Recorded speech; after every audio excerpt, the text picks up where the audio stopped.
The following podcast contains spoilers and words such as done and bother. Mate, did we watch a thing this week? Yeah, we did.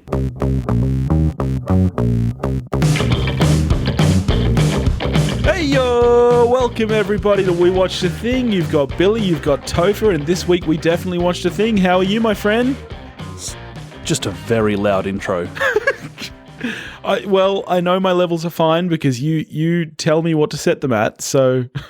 But you don't listen to me, so there's nothing to say it's fine. I promise I did. I listened to you. I haven't been peaking lately, have I? Nah, you've been fine. Okay, that's good. How have you been anyway, buddy? I'm okay. Yep. Yeah? How about you? Mate, I've been really good. I've been great. Happy to hear it. Have you been watching anything? I've been watching not that much, actually, since there's enough sport back that, you know, when I was watching like 15 movies a weekend, that stopped. Yeah. Kind of picking and choosing now, and you'd think I'd pick better.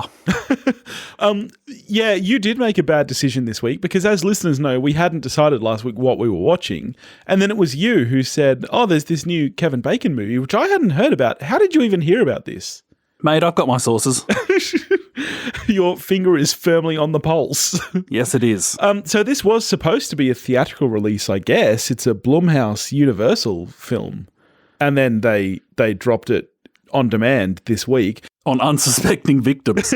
We are, of course, talking about You Should Have Left, based on the 2017 book of the same name by Daniel Kehlmann. It stars Kevin Bacon and Amanda Seyfried, and is produced by Blumhouse. And what is it about, Toph? It's about... I think it's about that it's just been more than 20 years since David Koepp and Kevin Bacon made a movie together, and they felt like doing something because, there was no good reason to make this movie, was there? Do you know what makes me feel old? What? These guys made Stir of Echoes 21 years ago. Yeah, I know. Now, that is actually a good movie.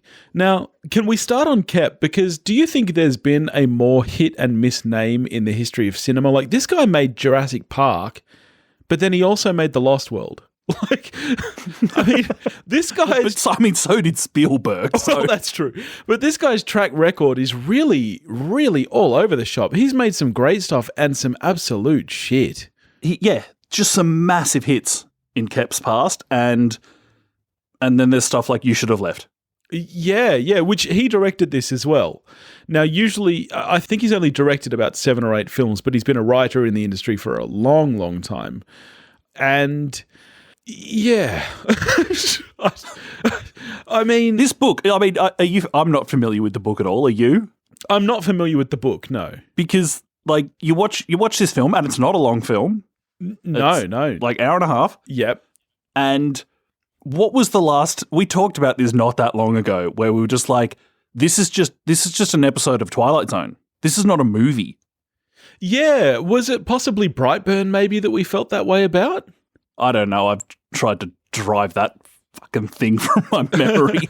Look, I feel the same. And I feel like it's a shame because even in this movie, there are moments of things that are kind of cool. I must say, the sequence where him and his daughter are measuring the house, that's kind of cool. Like, there's some really nice stuff going on there. Unfortunately, I'd seen that in the trailer. Oh, had you? I hadn't seen any trailers. Oh, that's a shame. And that's the best bit. That's just about the only good bit in the movie. It's not great, is it? Not a great film. Anyway, what it's really about is this couple go away to a house in Wales before she starts her next movie in London, and things go pear-shaped. Yeah, that's succinct. The couple, of course, being Kevin Bacon and Amanda Seyfried. There's an age gap. Yeah, when I read the description of this film, it spoke about a man and his daughter. And I was like, okay, that's Amanda Seyfried. Clearly, that tracks. That makes sense. She plays his wife in this, and that's not okay, I don't think. Okay, couple of fun facts. Footloose came out before Amanda Seyfried was born.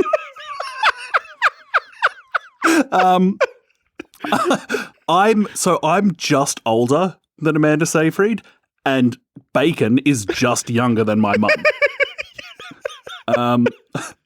Now, having said that, the guy's in much better shape than the two of us. Well, that's true. Because, Amanda Seyfried, she must be around my age, right?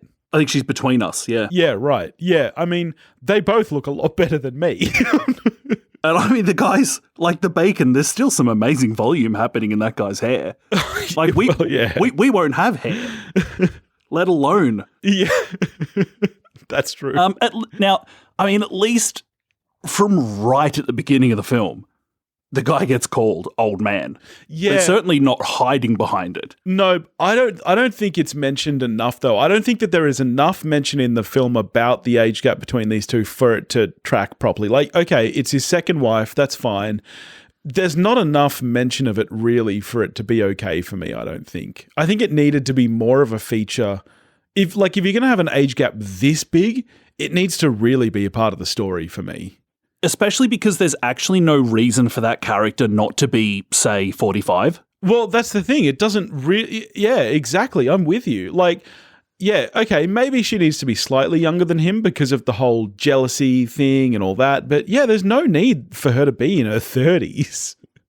Go Hollywood. Well, honestly, the only need I can see is that Kevin Bacon produced it, and maybe he was like, "Yeah, I need her to be hot." I must say, I do really, really like Amanda Seyfried, though. Oh, she's great. I mean, she for me, like honestly, I'm a Kevin Bacon fan, but he was not great in this movie. Amanda Seyfried was about the only thing that kept me interested for the first hour of the film, and then she's gone. I didn't mind the bacon in it, given that I don't think anyone's working with a great deal in the film. That's true. It's not necessarily his fault. I certainly have no issues with the cast. And that even actually extends to the kid, who I think was kind of fine. I was about to bring that up because you famously hate child actors. I thought she was actually pretty good, honestly. Like, better than she was fine. I think she was good. All right, settle down. I mean, fairly, as you know, as many people know, not a horror guy over here. Yeah. Not into it. And reasonably early on in the film, there's a sequence where I'm like, oh, yep, here we go. Just rolling out the horror gimmicks. Like, you know, he comes towards camera, moves, the door behind him's open now. And I was just like, I roll. Yeah. Like, is this what this is? Because I bet it is. Jesus Christ, how long did it go? But, like, having said that, the actual filmmaking around what is sometimes, in my book, some really gimmicky shit, is entirely sound. Yeah, look, and here's where I kind of have mixed feelings about this film, right?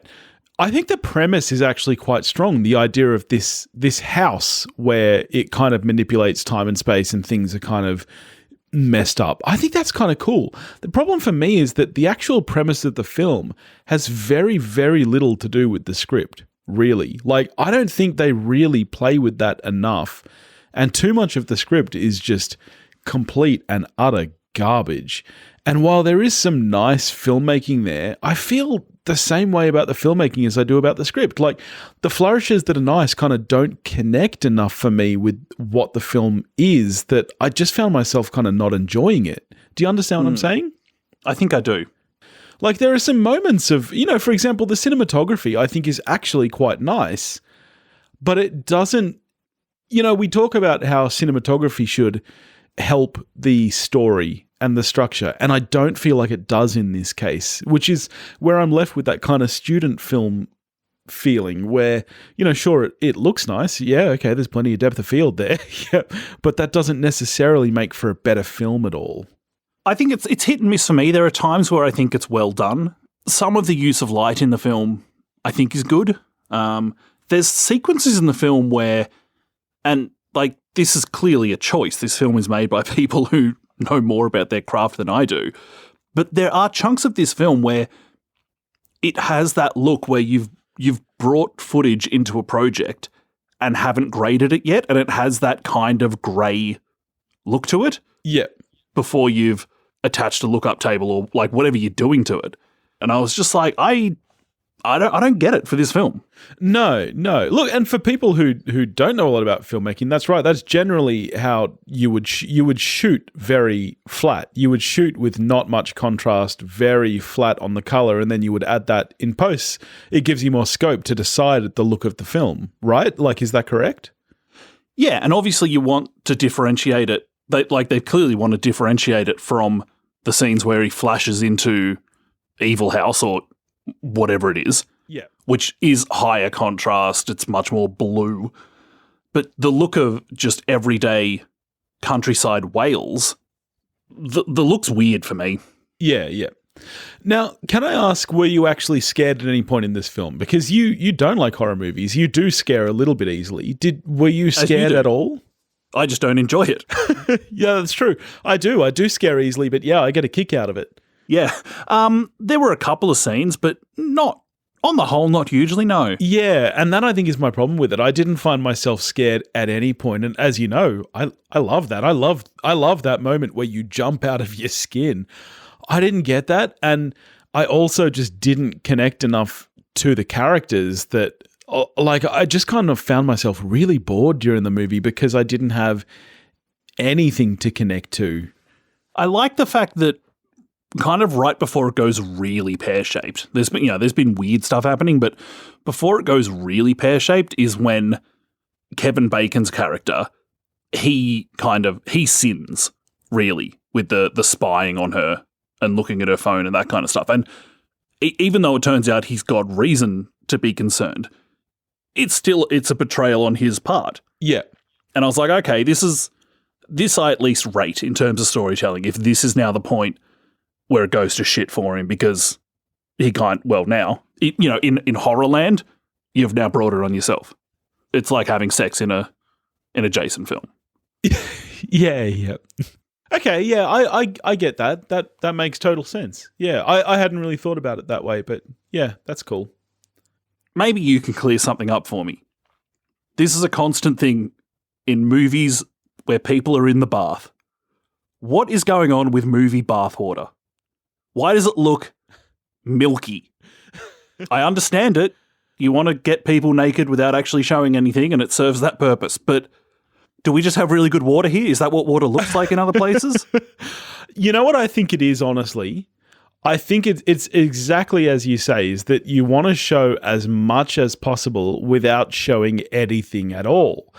And okay, sure, you could maybe shoot up from the bath and have the bathtub hide them.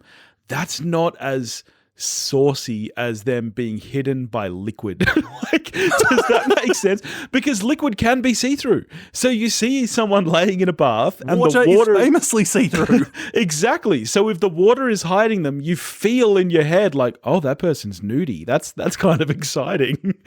Like, I'm not thinking that. I'm just thinking, why is she bathing in milk? Well, and that's why bubbles, I think, are a better choice. But yeah, I guess bubbles aren't as opaque as milk, so it's a lot easier to keep them hidden if they're just in straight up milk. I think it's ridiculous. I'm not here for movie bathwater. For how much of the movie were you thinking about, if at all, and did you care whether what actually is the cause of this? Like, is it the house, or are we dealing with an evil spirit here? Yeah, look, and that, I guess, for me is where the movie falls down, because as an actual horror fan, I was hoping for a little bit more horror, and I was hoping for a little bit more of the house, because as I said, I think the house, here's one thing I loved. The production design of that house, really, really cool. Like, it's a cool looking house that stays away from that traditional kind of haunted house look.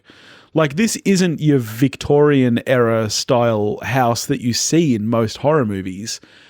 But I think it's a really, really clever, cool piece of design. You know, like those hallways and the doors that appear out of nowhere. It's really, really clever. And it actually is 4 years old, like they say in the film. Oh, really? It's by as I understand it, an architect of some renown. Right. It really does exist, and it really is 4 years old. Wow, cool. That's actually a cool detail. That makes me like this movie more.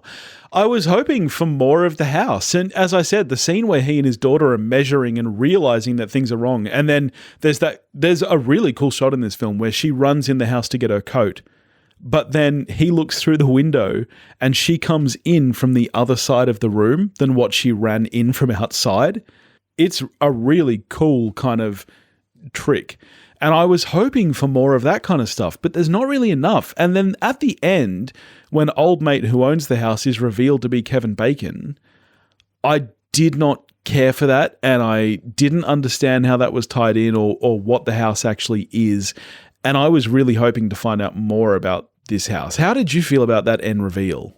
Well, I can tell you that I certainly didn't care for his whispery voice when he was just, was evil guy with cap on. I mean, but that clearly It just irritated me. That clearly wasn't Kevin Bacon before that shot, right? Like, that was a different actor, right? Well, it certainly seemed so to me. Whether it was Kevin Bacon having spent some time in the makeup chair, I'm not sure. Well, that's the problem for me, is that it was just too different a person that reveal was like, no, mate. No, like that's not Bacon. I mean, I think they did it fairly when Kevin Bacon's character is then wailing on him with the crutch. That sequence of, oh wait, it kind of looks like him now to now it clearly is him. Yeah. I mean, that was well done. Okay. Yeah. But yeah, I don't care about that guy. No. So were you hoping to find out more about what the house actually was, or did you not care about the house? Because I certainly wasn't invested in their relationships or anything. That's why for me, the house was the main interest of the film. Yeah, I'm okay. I'm probably okay knowing what I know of it. I like that. I mean, the movie then does end. I mean, it really does end on the house again. So there's clearly a suggestion that it's... who cares? Would you ever want to see a sequel to this film? Pass. Bacon Strikes Back. You should also have left. Note to the audience, you should leave. Yes. Okay, here's a question. Was Amanda Seyfried a porn actress, or was she just an actress doing an extraordinarily loud sex scene? Yes, the latter. Okay. Was that necessary? I think it at least, I mean, it stoked Bacon's character's feelings of jealousy, the fact that he was there when that scene was taking place. Yeah, okay. Clearly, it would be gratuitous if they actually showed that scene. Well, that's true. But it's the power of suggestion of him hearing the scene. I just think it's strange that it was clearly outdoors. I'm thinking back on, movies with sex scenes in them. I can't think of one that's been, out in a field. Not too often. Does that kind of thing happen in Outlander? Yes, it does. Yes. Okay. Okay. Yeah. All right. Maybe she was filming a historical romance. That's. Yep. With time-traveling Highlander. Great show, man. I'm okay not knowing. Can I tell you a way in which this film would have been worse? Well, you can try, but I don't know how right you'll be, because it was pretty bad. Is if it wasn't Kevin Bacon. Yeah, okay, that's worse. But was apparent. I have nothing to back this up with. I just read it somewhere and I'm running with it. This is pretty bad journalism. Good thing we're not journalists. He replaced Nicolas Cage. Are you serious? Yeah. That would have been infinitely better. No, it would not have been. No, I'm telling you right now, because at least then the movie would have accepted what it was. This is a huge problem I have with this movie, is that it thinks it's better than it is. It's not a good movie, and it never had a chance of being a good movie. If it at least I earlier this year saw Fantasy Island, which has copped a lot of flack as being a terrible movie. Is it because it's a terrible movie? Yes, but I have to disagree with everybody, because Fantasy Island knows it's a bad movie and it has fun with it. It doesn't care that it's a bad movie, and that is exactly why it's better than this. This movie pretends that it's a serious thriller. This thinks that it is as good as Misery, okay? It's not. This is a bad movie, but it thinks it's better than it is. And I feel like if it had Nicolas Cage in it, it might have accepted that a little better. Whereas just the mere fact of casting Kevin Bacon is just trying to be a bit hoity-toity here. But I mean, then you've got to recast Seyfried as well. Well, that's the problem, because Kevin Bacon and Amanda Seyfried are far better than this movie deserves. Both of them. I can't believe it. I messaged you during watching this and I was like, did you know that Kevin Bacon hasn't done a movie in 5 years and he comes out for this? That seemed crazy to me when I realized it had been that long since he'd done something. And this movie does not deserve these two actors. And honestly, it sets your expectations wrong. This is a C-grade movie that should have C-grade actors in it. It's a Twilight Zone episode. Exactly. And I think if it if it even just did that, I think I would like it better. Nicolas Cage would make this better for me. Honestly. I think this would be just awful. So we seem to be disagreeing here because you sound like you didn't find it straight up awful. Oh, I found it subpar. But I was sitting down for a horror film. I expected it to be subpar. Oh, we've seen some great horrors over the years though, mate. What about Insidious: The Last Key? Don't talk to me. All right. How are you going to score this bad boy? Earlier today I was thinking about being generous because I was like, well, I don't like horror, so maybe I should give it an extra point because maybe, it is what it is and whatever. F it. No. 3 out of 10. I thought you were going to be a 3. I'm a 1. This honestly is at the bottom of my 2020 pile. 1? Yeah, because I found nothing. Like I said, I wasn't scared. And if you're not going to scare me, at least make me care. I didn't feel anything. I was just kind of sitting there looking at the screen, being like, I'm going to need another beer to get through this because it's there's just nothing keeping me here at all. I do understand that. Yeah. I think because for the most part, I kind of just nothing this movie. And that's the thing. If you're only going to be 90 minutes, you need to make me feel something. Because I don't know. There was just absolutely nothing in this movie to actually keep me sitting there watching it. I was really, really just nothing this movie. So, yeah, 1 out of 10. I want better for the 2 people involved. I also, I don't need for them to be married. No. I mean, personally, I'd like Amanda Seyfried to be married to me. And I can say that because I know my wife is like 50 episodes behind in our podcast, so she'll never hear this. She'll never hear it. No. I love By the time Amanda she listens Seyfried. to this, she'll be long divorced. It's fine. And hopefully I'll be with Amanda Seyfried at that point. Any day now. It'll happen. All right. Yeah, no, this movie was bad. I really, really, really disliked it. So I am kind of surprised. I did not expect 1 out of 10 from you. No, yeah, and I love bad horror movies, but that's the thing for me. I was watching it, I was like, Billy could be anywhere from like, I didn't know where you were going to be from, but my guess was like 3 to 8. Yeah, I certainly wasn't expecting this. That tracks. That sounds like a Billy score for this, but just not into it. Yeah. It's not that much worse than Invisible Man. Oh, fuck you. Invisible Man is still... You know what? I think that's still my number 1 of 2020, actually. I'm sure it is. Or it might have just been overtaken, maybe to Five Bloods, actually. I need to double look at my Letterboxd. But, I mean, Invisible Man is definitely still in my top 5 of 2020. I'm sure there's going to be films out there for the rest of the year where the final 30 minutes isn't just shit. Fuck you. All right. Speaking of other films for the rest of the year, what are we getting to next week, buddy? Couldn't tell you. Well, I was thinking, and you might say no to this because I'm not sure if this really counts as a film, but you know what is dropping on Disney Plus tomorrow? Hamilton. How do you feel about us doing Hamilton? I think I can probably live with stretching our... I mean, we can get a bit artsy, right? I mean, Sure. I love Hamilton. You've seen it. You know I've seen it. Which I actually, you know what? Funny story. I love it. I know you've seen it. I actually still don't know if you like it or not. I mean, I'm cultured as So, yeah, maybe we get our Hamilton on next week. Yeah, that could work. I think it'll be interesting to talk about how they've lit it and shot it. All right. Well, I guess we're doing Hamilton next week then. Cool. In the meantime, if you want to get in touch with us, you can do that at wewatchedathing.com or wewatchedathing@gmail.com. You can find us on Facebook, Instagram, or Twitter, all under the handle @wewatchedathing. If you want to help support the show, you can do that at patreon.com/wewatchedathing, and we'll catch you next week. Watch a movie, folks.